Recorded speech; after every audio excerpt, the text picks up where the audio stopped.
International markets climb higher as the Australian market is broken into strong and weak sectors. Iron ore miners are showing strong reversal signs. Gold stocks keep gaining in strength, but banks are showing topping signs.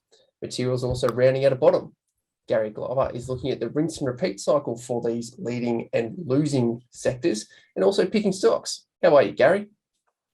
I'm great, Chris. I'm glad you mentioned that rinse and repeat, because that's that kind of feels I think it's a really good analogy of this market at the moment. Just rinse and repeat. We're getting a strong sector. Yeah. It holds, it climbs, it climbs, it climbs, it tops out, and then what happens? Yeah, I think the market gets hot, and then it gets even hotter, and then it cools right off, and then it gets sort of buried, and then it gets buried a little harder, and then it starts all over again. And it's so you're not sort of seeing the whole market go up or down, and you're just seeing it definitely seems to be sector by sector as well. So the whole sector seems to be running in unison almost. So yeah, if you can pick the right sector here, then you're seeing some sort of decent moves, and they're tending to overshoot too. So you're probably going to hang on a bit longer than you probably normally would, and but yeah, you just got to be careful coming in as well, because obviously they're coming back a little deeper than they normally would as well. So so kind of overshooting on both directions there, but definitely seems to be this up and down sort of cycle here. So I actually think looking at the technicals this is a technical based market as well. So looking at some of the big Fibonacci levels, big old support levels, I think stocks are coming back quite deep, hitting some big levels and then bouncing from them. So I think if you haven't used charts before, I think you should be looking at them at the moment in great depth, in my opinion. Yeah. Well, that's definitely what we'll be doing today, because you've listed a fair few charts. You've got some trading stocks that we'll look at a bit later. So if you want to jump ahead to those, there's a description below. But you're talking about technicals. When we're looking at charts, the standout's definitely been the NASDAQ. Is that still climbing? Is that what you're seeing there? Yeah, so not too much different this week here. It's probably got a bit of an inside week there, but still sort of hanging on really. Obviously we've sort of got quite a few indicators there giving us a bit of divergence there. So that's I don't normally sort of give too much credence to like a single divergence there, but when I'm sort of on a weekly, if I get sort of 3 new highs and we're getting a triple divergence, then that's usually the one to sort of stands out to me. That they're the ones that sort of do weaken off and do come back. So definitely quite a few of the indices are making this sort of triple divergence. So that's telling me to be super careful here right now, because that's normally the divergence you've got to take notice to. Well, that's on the NASDAQ that you're seeing there. And you've detailed some timing cycles to the S&P500. So what are those timing cycles meaning for the current market, and what's it popping out to you? Yeah, I normally sort of keep these to myself, the cycles there, but I just, every now and again, you just see like a massive confluence of cycles. So you see like maybe like this one's 722 trading days. So we're basically sort of, almost sort of a couple of years sort of cycles there. And then we've got some sort of 6 monthly cycles and some 18-week cycles and even some sort of shorter cycles. So they're all sort of culminating here kind of last week, which was pretty interesting. I remember sort of following Peter Eliadis' work in 2007. And I remember it was about a month after the top there that I went back and read all his cycle work there. And at the time, he was just sort of saying, around that October, November 07, he was saying there was just a massive confluence. It's like all expiring within a week or two of each other. And that happened to be quite an important time. So I know he's sort of saying something similar at the moment, and all the cycles are all confluencing here. So it's just interesting here that we've just got a lot of cycles all lining up here right now. So just telling us to be pretty careful there. We've got bullish divergence. So definitely got a market which is flying here that, we've sort of highlighted how each trend line has been ascending in nature and gotten stronger each drive. So that 19, 20, 21.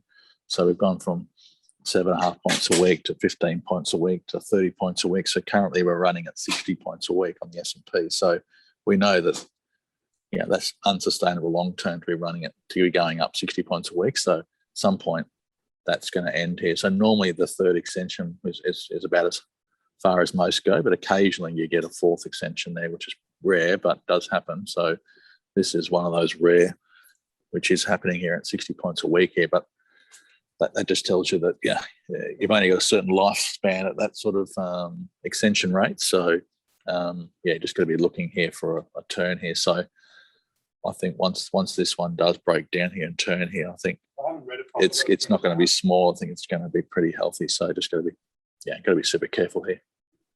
Right, we'll be watching that on the S&P500.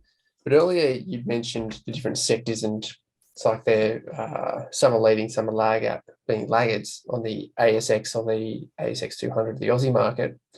What's that pointing to you at the moment? Before we jump to the trading shares, what's the index itself showing you? Yeah, so I just sort of thought, like the simple correction is once you sort of break that wedge, is to sort of, it's to go down in like a three-wave manner here with the first lower high here. But just considering the sort of US market there, just felt like this sort of right shoulder was probably going to be, rather than be simple, it's going to be probably a bit more complex. So might even do like an ABC of itself, or might even drag on a bit longer. So that's sort of definitely been the case here so far. It's definitely sort of been a bit more complicated in structure there. Hasn't really gone too much higher than we thought here. So just sort of hanging around here. But yes, still think that's likely to come back down eventually to 68.50. But I just think the right shoulder here might be a bit more complicated in its actual structure there. So it might be a bit messy there. Actually, definitely can go through periods of sort of like a messy right shoulder is something we do regularly. So so I just sort of think that at the moment here we've got materials actually sort of trying to bounce, and we've got banks that I think look a little tired here. We've started to see things like Bendigo and Westpac sort of turn down here. So I think we're seeing here that sectors seem to follow each other. So I reckon that the rest of the sector will follow them down here, and maybe some materials that you might see some of the rest of the sector maybe follow them up here. So that just might be a bit more rotation there. Maybe we'll just get a bit of a downward slant here, but it'll just be a bit more complicated on that right shoulder. Well, when you're talking about the market, the Australian market, and you've mentioned financials possibly looking vulnerable, we can't go past the Commonwealth Bank, the largest bank in Australia, and depending on when you're casting the net, the largest company on the ASX, still looking that way.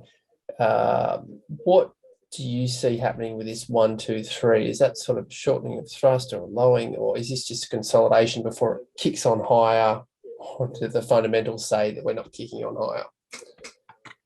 I guess one of the sort of topping patterns to sort of to watch for, particularly on weekly sort of setups, is this sort of three thrust top, or what they refer to as sort of like a broadening high there. And that's when you sort of get like an overlapping sort of peak there. So if you think about the trend, like a bullish trend will sort of will build on top of each other, and then once it starts to accelerate, it leaves spacing there.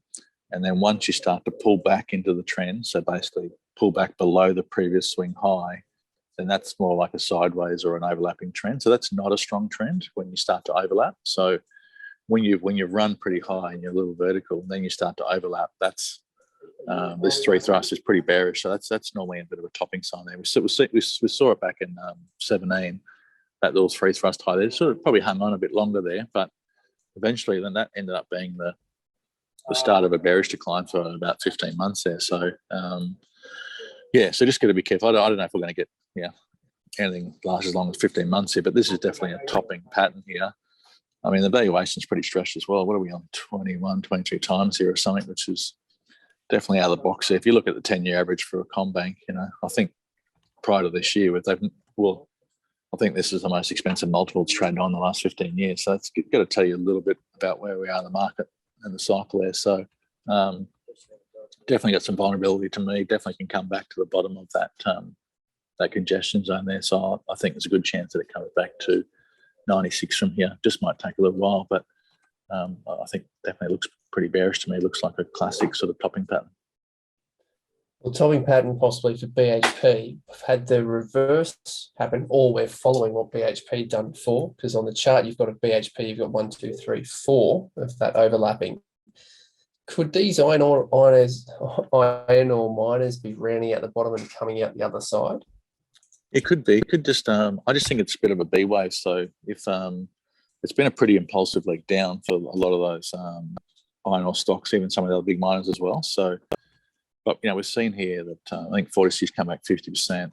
Rio 61.8. I think BHP 61.8. So just a lot of them have come back to some big sort of key fibs. That's why I sort of think if you look at your sort of charts here, you can kind of see the levels to sort of be watching for support here. So, but I think you sort of see some sort of B wave here, which oftentimes is the middle, the middle leg there. So normally you get a impulsive leg down like this, something in between, and then another leg down later. So I think there could be another leg down later, but you normally sort of get a B wave in between. So sometimes it can be time consuming, or a lot of the time it can be really impulsive, like a really quick sort of bounce. So considering this market, I think the chances of having a quick bounce is probably what I think could happen here. So it's just sort of how far do we bounce, or I think 40 is definitely on the cards. Maybe something to 42 is possible as well. So yeah.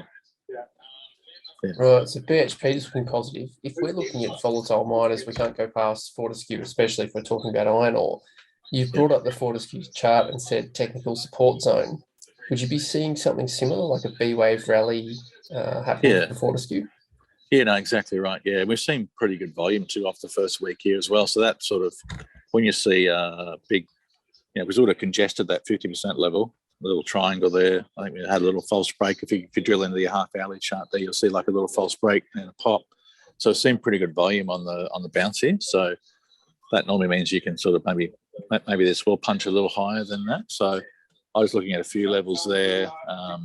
That sort of, kind of looking at the channels there, looking at a few fib levels and maybe even the swing low there. So I just think you probably got to be a little bit dynamic in how you trade this here. So if it looks sort of strong here, then give it a bit more room. If it starts to sort of slow down, then you might want to move it down. But I just thought about maybe sort of tearing myself. So I try and catch some on the jump here and then just sort of tear some off there. So just thinking I might just sort of tear myself to make sure I get some done at a reasonable price and give myself to get some done more, maybe hopefully at a higher price if it does bounce a bit more.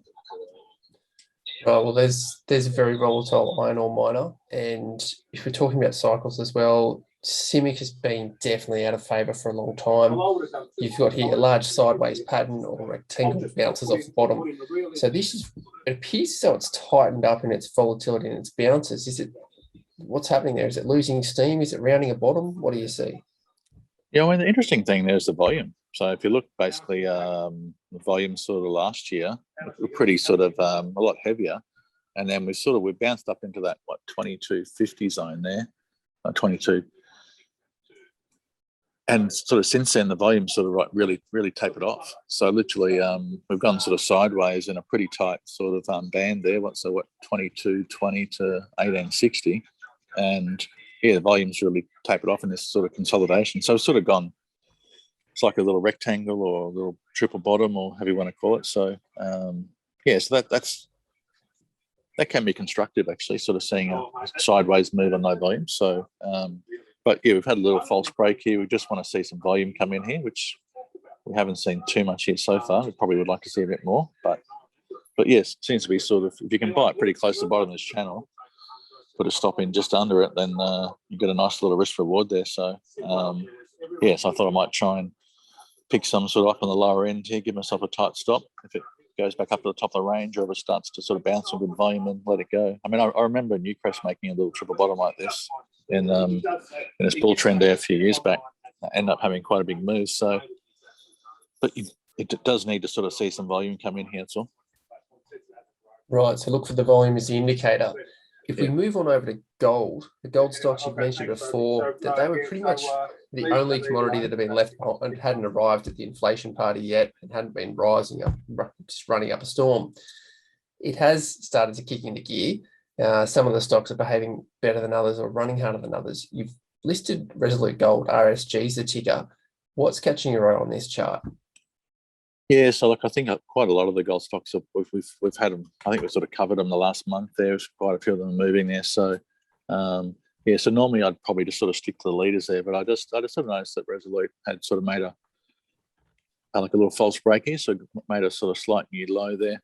the volume sort of elevated down the lows as well. So yeah, so we had a little bit of a move off the lows there last week. So yeah, again, I don't mind these sort of kind of basing patterns there, and if they make that sort of false break there, again, it's nice and tight. I mean, in this sort of environment here, where stocks are moving quite wildly, you don't want to have big stops or big sort of big at risk there. So rather than having like a 10% stop in place, if you can get it down to sort of 2 or less than 4%, then you're running it pretty tight then. Because if you get like a 15-20% move, then your reward is can be 4, 5, or 6 times. So yeah, that's the type of environment looking for there. So yeah, I don't mind this one here, but I'm just because it's got a little false break here, I can get a nice little tight stop in place. But yeah, generally I'd probably stick to the leaders there, which so far have been pretty robust. Okay. But I think I'll just be careful with that gold too, because we've had a pretty decent move here. So we're probably due for a bit of a consolidation for some of those stocks as well. But look, sometimes in this market, there hasn't been too many consolidation periods here, so it may not come either. So just trade what's in front of you, I guess. Yeah. Well, the final one that you've listed for the week was Invocare, which you've found patterns in before, good trading patterns for Invocare before, IVC. What's formed on the chart now? Yeah, so I've got a reasonable holding in this one already. I just like this from a fundamental point of view. I think it's been a pretty tough period for the funeral operators there. Obviously, death rate's quite low there, and restrictions on sort of funerals and numbers and stuff there sort of just made it really tough for them. So I think this, in a way, sometimes the industries go through a tough time. They can get leaner and meaner sort of through those sort of tough times, and then when they come out the other end and conditions improve, that's really can get a jump in profitability there. So I like to look at this. I think the trend's been consolidating here on top of that previous swing high. There's probably a tiny bit of overlap there, but the pullback on light volume is constructive there. And so I think this looks pretty good here. So I was just trying to maybe add to my parcel there, and there's something with a bit of conviction there. So I think that looks quite good. Nice. Well, a nice fundamental story that you're backing behind that. Yeah. And just if somebody wants to be discussing their portfolios, stocks, trades, whether it's options or equities that you're trading, they're best to give you a call or email on the details on screen. That's right. Yes, and just call us or email us. That'd be fantastic. Very good. Well, thank you very much for the insights, Gary Glover from Novus Capital. Thank you, Chris.